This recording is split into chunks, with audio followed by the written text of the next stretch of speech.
Insellmilkom, illum il-Ħadd 12 ta' Lulju. Nilqakom għall-quddiesa tal-15 il-Ħadd ta' żmien ta' matul is-sena. Jiċċelebra din il-quddiesa Dun Jimmy Bonnici u jikkonċelebra Dun Juan Gallia.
Isem tal-Missier u tal-Iben u tal-Ispirtu Santu, Amen.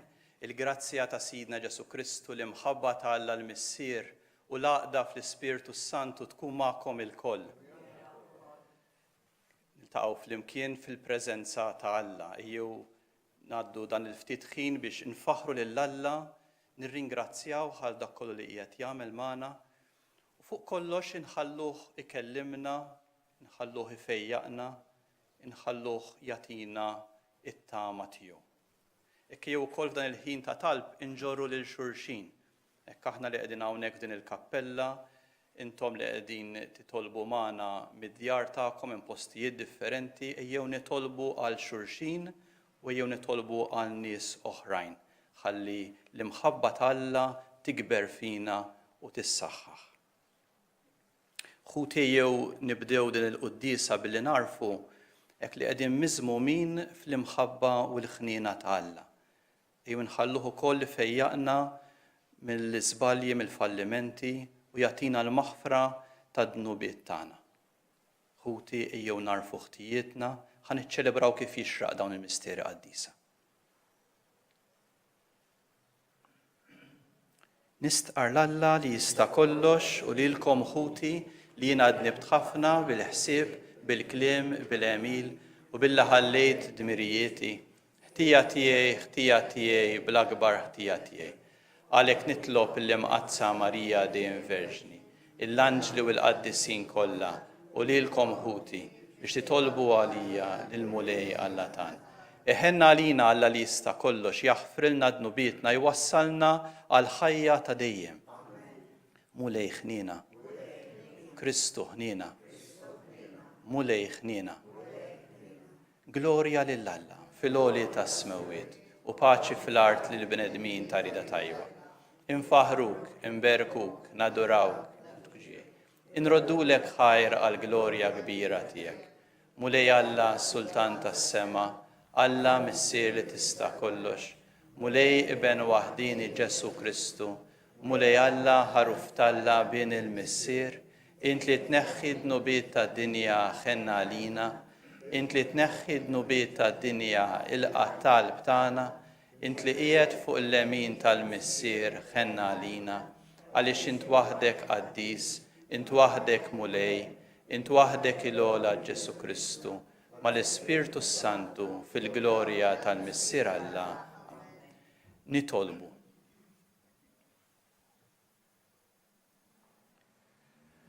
O Alla, inti turi d-dawl tal-verità tiegħek lil dawk li jitbedu mit-triq it-tajba u bekk tgħinhom jerġgħu jsibuha. Għamel li kull min jistqar li hu nisrani ibiet minnu kull ma jtebba lil dan l-isem u jfittex biss dak li għamillu ġieħ. Bibnek Ġesu Kristu Sidna li miegħek jgħixu jsaltan fl-imkien mal-Ispirtu Santu. Alla wieħed għal dejjem ta' dejjem.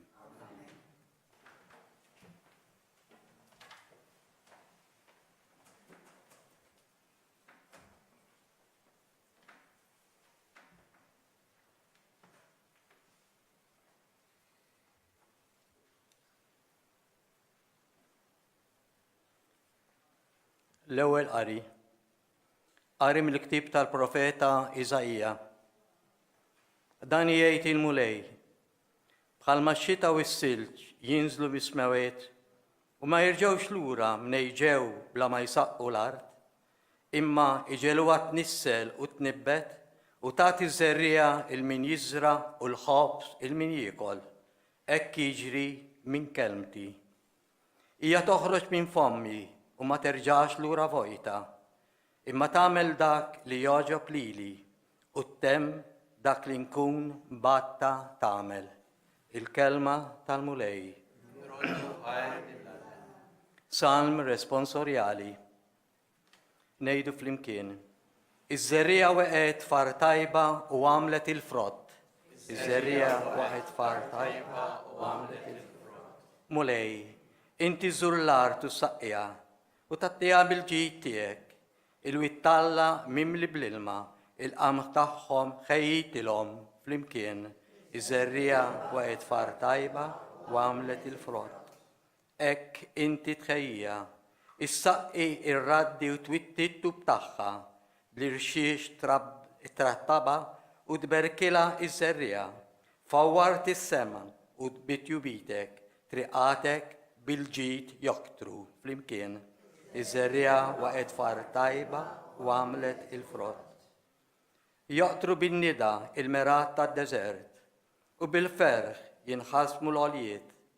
Il-merat jimtlew bl-imrieħel, il-widien jinksew bil-qamħ, jgħajtu l-koll u jgħajtu bil-ferħ flimkien. Iż-żerriegħa weqgħet far tajba u għamlet il-frott.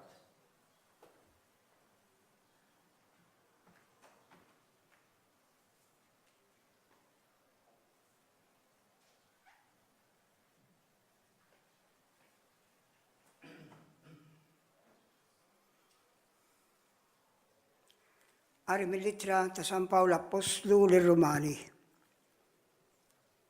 Ħuti, jiena għandi l-fema sħiħa li d-batijiet ta' issa m'għandhom xejn x'jaqsmu mas-sebħ li għad irid jidher fina. Il-ħlejjaq kollha qegħdin jistennew imxenqa id-dehra ta' Wlied Alla. Għax il-ħolqien jinsab taħt il-fruqa, mhux minn rajħ, iżda minħabba dak li xeħħtu taħtha. Bit-tama li l-ħlejja huma wkoll għad ikunu meħlusa mill-jasar tat-taħsir u jiksbu il-ħelsien tas-sebħ ta' Wlied Alla. Aħna nafu li l-ħolqien kollu għadu sissa jitniet u jokrob bħal waħda bluġieħ tal-ħlas. U mhux hu biss, imma wkoll aħna li għandna l-ewwel frott tal-Ispirtu. Aħna wkoll nitnieħdu fina nfusna waqt li nistennew l-adozzjoni ta' Wlied Alla, il-fidwa ta' ġisimna. Il-kelma tal-mulej.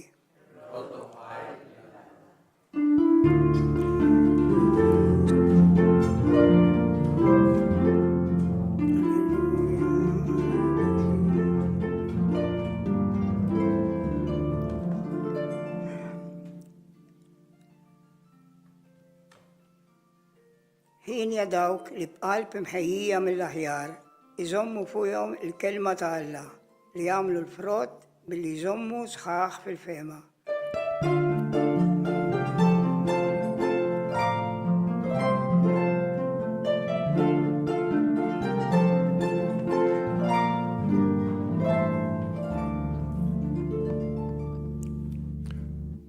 Il-mulej magħkom. Ikompli l-Evanġelju mqaddes skont San Mattew. Dakinhar Ġesu ħareġ mid-dar, mar f'xatt il-baħar u qgħad bil-qedem. U nġabru madwaru folu l-ekbar ta' nies li kellu jitla fuq dajsa u jinżel bil-qiegħda fiha. In-nies qagħdu l-koll wieqfa max-xatt. U beda jkellimhom fuq bosta ħwejjeġ bil-paraboli u qalilhom. Darba wieħed bidwi ħareġ jiżra. U għaw jiżra xi żerrijat waqgħu mal-mogħdija, ġew la safar u naqruhom kollha. Oħrajn waqgħu fart kollha blat fejn ma kienx hemm wisq ħamrija u malar nibtu għax il-ħamrija ma kienx fonda. Iżda mbagħad tilgħet ix-xemx u nħarqu u nixfu għax ma kellhomx għeruq. Oħrajn waqgħu qalb ix-xewk u x-xewk kiber magħhom u ħanahom. Imma oħrajn waqgħu fart tajba u għamlu l-frott minn 100, minn 60 u minn 30. Min għandu widnejh ħajisma'. Resqu lejh id-dixxipli u staqsewh għaliex tkellimhom bil-paraboli. U weġibhom għaliex lilhom ingħata lilkom ingħata li tarfu l-misteri tas-salta tas-smewiet, iżda lilhom dan ma ġiex mogħti. Għax kull min għandu jingħatalu u jkollu żejjed ukoll, iżda min m'għandux jittaħidlu saħansitra dak li għandu. Jiena lekk inkellimhom bil-paraboli għax iħarsu kemm iħarsu ma jarawx u jisimgħu kemm jisimgħu ma jifhmux.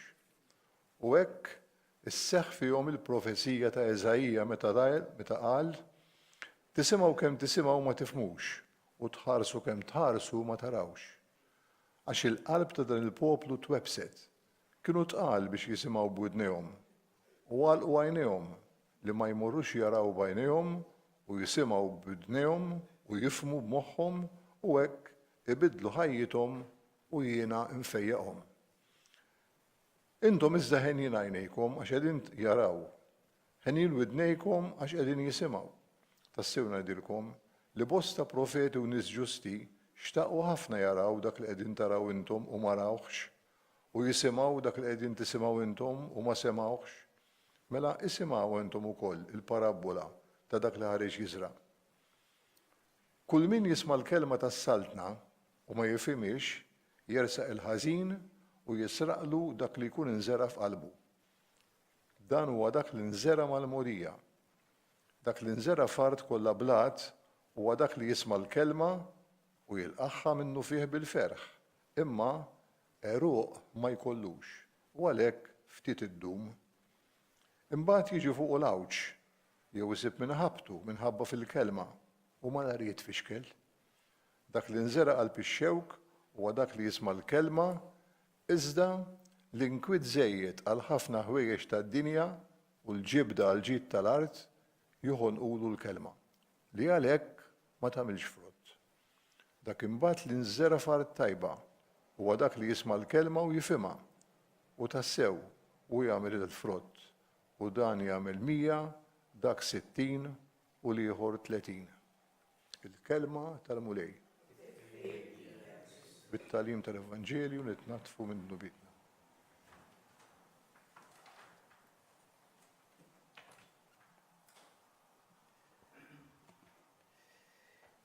Illum laqatni l-fatt li Ġesu Alla li ġie fid-dinja biex isalva d-dinja x'jagħmel biex isalva.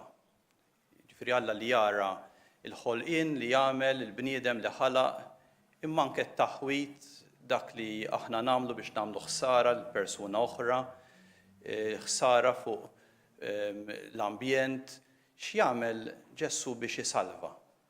Alla li sar bniedem, kollox sar bih. X'jagħmel?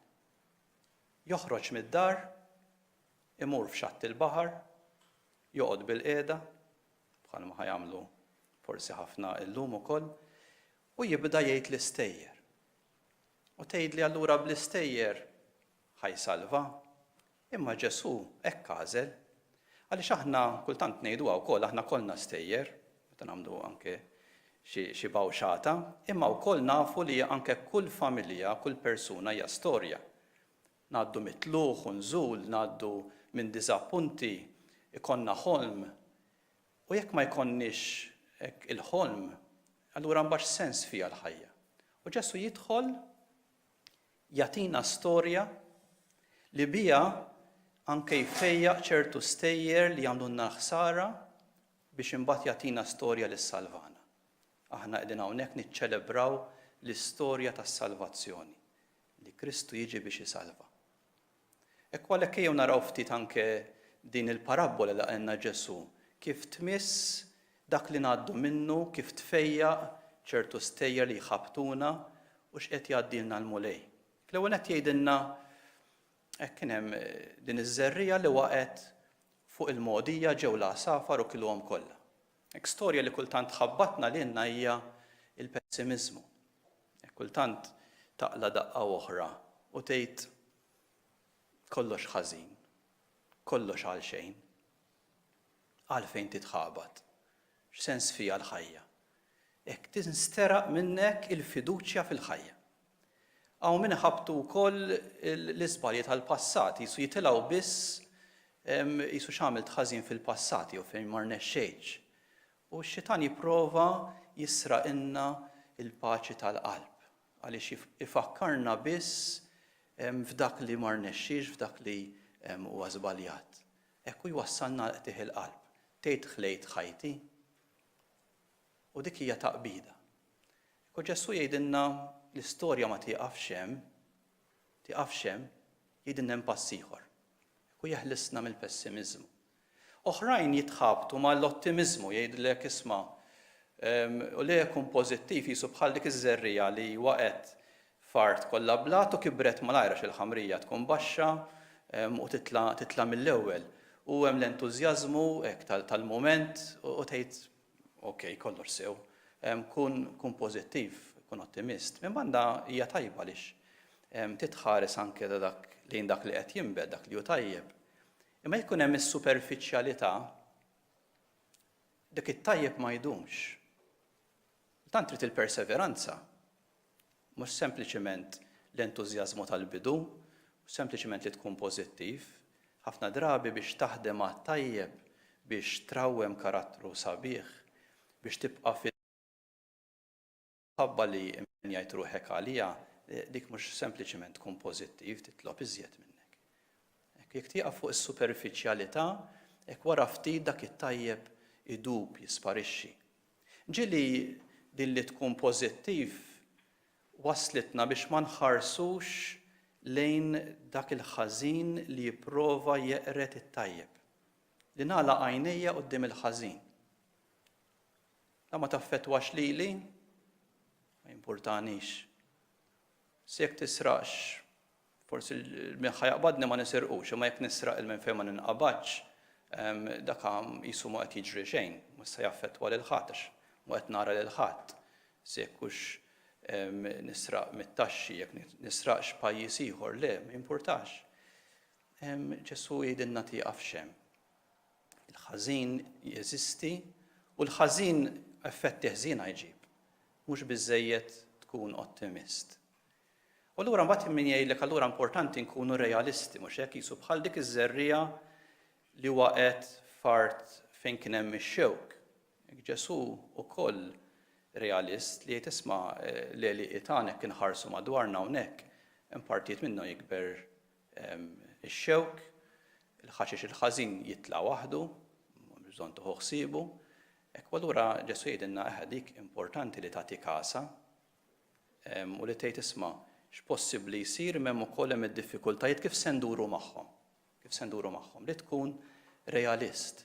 Imma kultant ukoll meta tara r-realtà ta' madwarek, kultant ukoll tifgak, kultant tibda tara affarijiet li huma ikbar minnek u tgħid jiena x'nista' nagħmel.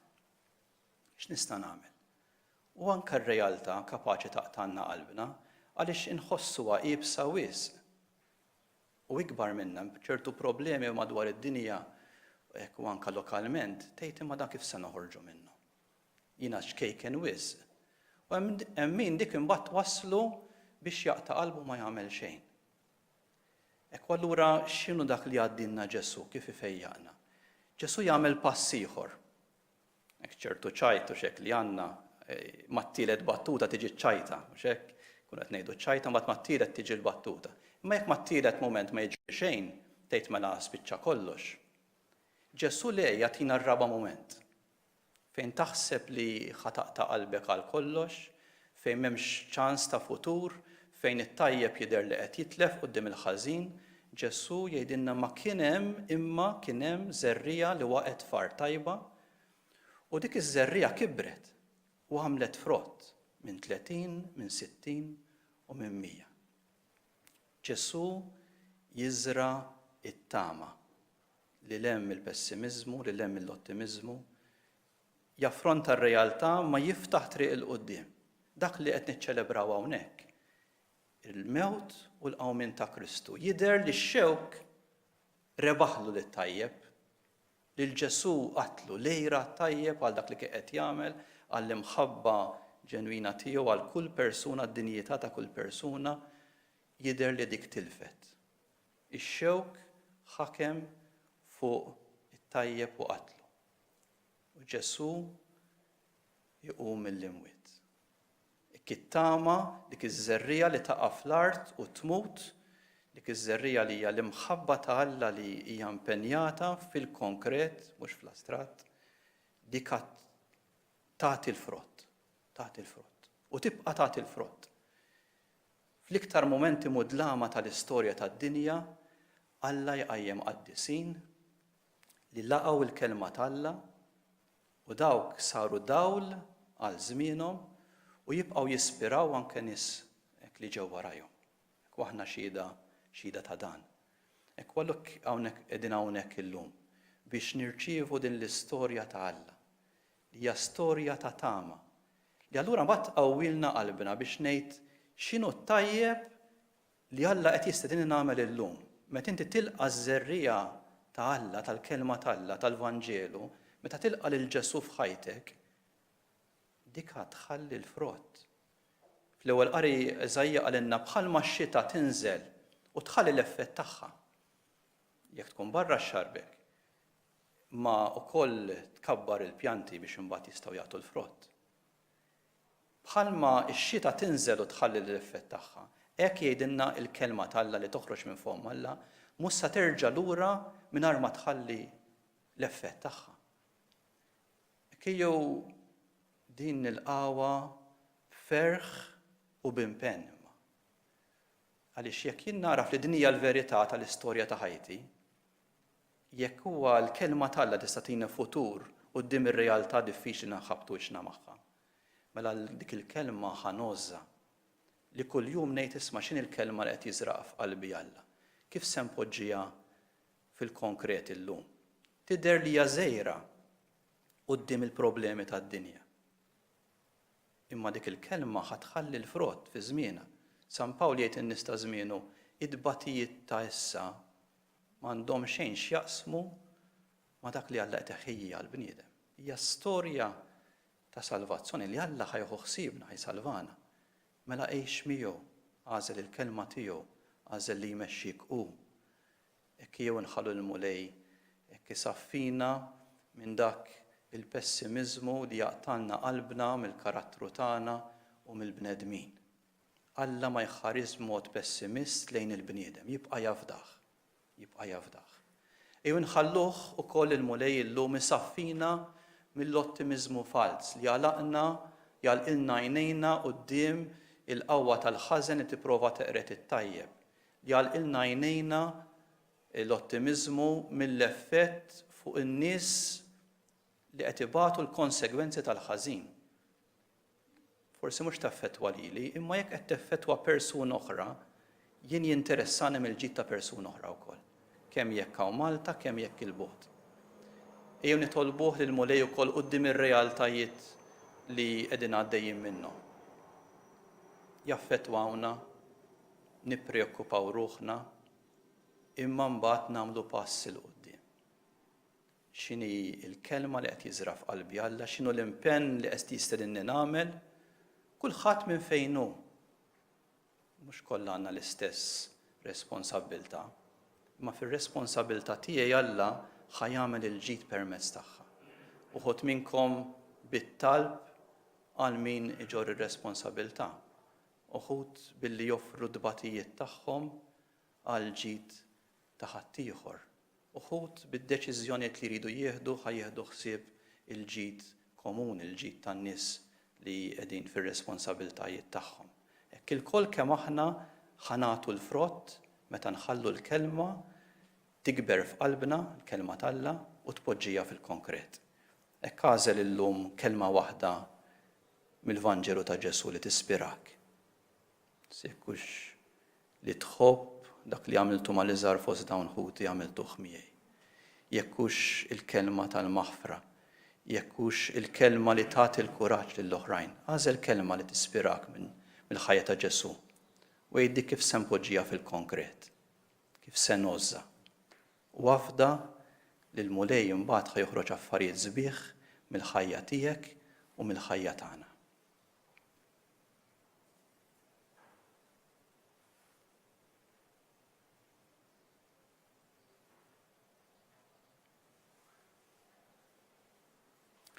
Għalhekk ejjew flimkien nistqarru din il-fidi tagħna li Ġesu rebaħ il-mewt għam il-mewt. Jiena nemmen f'Alla wieħed, il-Missier li jista' kollox, li ħalaq is-sema u l-ard, dak kollu li jidher u dak li ma jidhirx. F'Mulej wieħed Ġesu Kristu, Iben waħdini ta' Alla, imnissem il-Missier qabel kull żmien. Alla minn Alla, dawn minn dawl, Alla veru minn Alla veru. Imnissel mhux magħmul natura waħda mal-Missier u bih sar kollox. Niżel mis-smewwiet għalina l-bnedmin u għall-fidwa tagħna u ħal ġisem bis-seta tal-Ispirtu Santu. Marija Verġni u sar bniedem. Salbuha għalina bata taħt Ponzu Pilatu mietu difnu. Fit-tielet jum għamen bejn wiet skont il-kodba mqazza u tela s-sema u qiegħed fuq il-lemin tal-Missier. U għandu jerġa' jiġi bil-glorja biex jagħmel ħaq mill-ħajjin u mill-mejtin. U s-saltna tiegħu ma jkollix tmiem. Fl-Ispirtu Santu mulej li jagħti l-ħajja, li ġej mill-Missier u mill-Iben. Jum weġġaħ fl-imkien mal-Missier u mal-Iben u li tkellem f'hom il-profeti. Knisja waħda qaddisa Kattolika Apostolika, nistqarma mudija waħda għall-maħfra tad-dnubiet. Nistenna l-qawm mill-imwiet u l-ħajja ta' żmien li ġej. Amen. Hekk flimkien miġburin quddiem Alla li tant joss il-ħajja tal-bniedem u jixtieq l-aħjar għalina, nresqu t-talbiet tagħna, nitolbu għall-Knisja madwar id-dinja kollha sabiex bil-qawwa ta' Alla inkomplu nwasslu it-tama li jixtieq jiżra l-mulej, speċjalment fejn hemm il-qtieħ il-qalb. Nitolbu għal kull min iġor responsabilità fil-ħajja, dawk li ġorru responsabiltajiet fid-djar, fil-familji, għal dawk li responsabbli tax-xogħol, għal dawk li responsabbli għal pajjiżi. Mulej, mexxihom bl-erf tiegħek ħalli jistgħu iġorru deċiżjoni diffiċli li kultant iridu jieħdu, ħalli jfittxu dejjem il-ġid tan-nies afdati f'idejhom. Nitolbu għalina miġburin biex nfaħru lil Alla u nisimgħu l-kelma tiegħu, mulej nebbaħna dak il-ġid li inti tixtieq twettaq fina u permezz tagħna u għatina l-kuraġġ biex inwettquh. Nitolbu. Kieju nkomplu nitolbu għal dawk li l-iktar qegħdin jitħabtu bħalissa ma' diffikultajiet fil-ħajja, speċjalment dawk li qed jitħabtu ma' mart, anke fil-postijiet u fil-pajjiżi fejn il-problema anke tal-pandemija għadha qawwija ħafna. Nitolbu wkoll għal min qiegħed jagħmel ir-riċerka biex ikun jista' jagħti s-servizz tal-fejqan. Nitolbu. Hekk jew f'mument ta' skiet nresqu t-talba tagħna lil Alla. Għalina jew għal xi ħadd li għandu bżonn it-talb tagħna.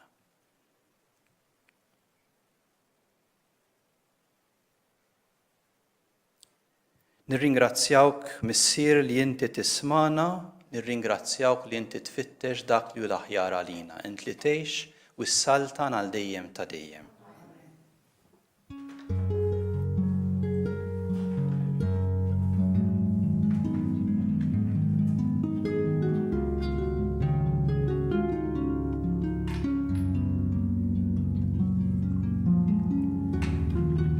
Birek int mulej Alla tal-ħolqien kollu għaliex fi tjubitek tajtna dan il-ħobs li qegħdin nofrulek frott tal-art u xogħol il-bniedem li minnu jsir għalina l-ħobs tal-ħajja.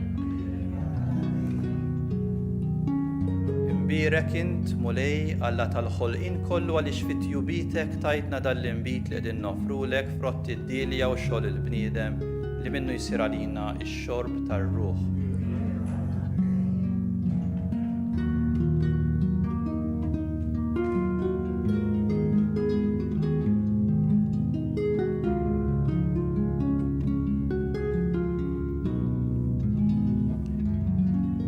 nitolbu ħuti biex is-sagrifiċċju tagħna jkun joġob lil Alla l-Missier li jista' kollox.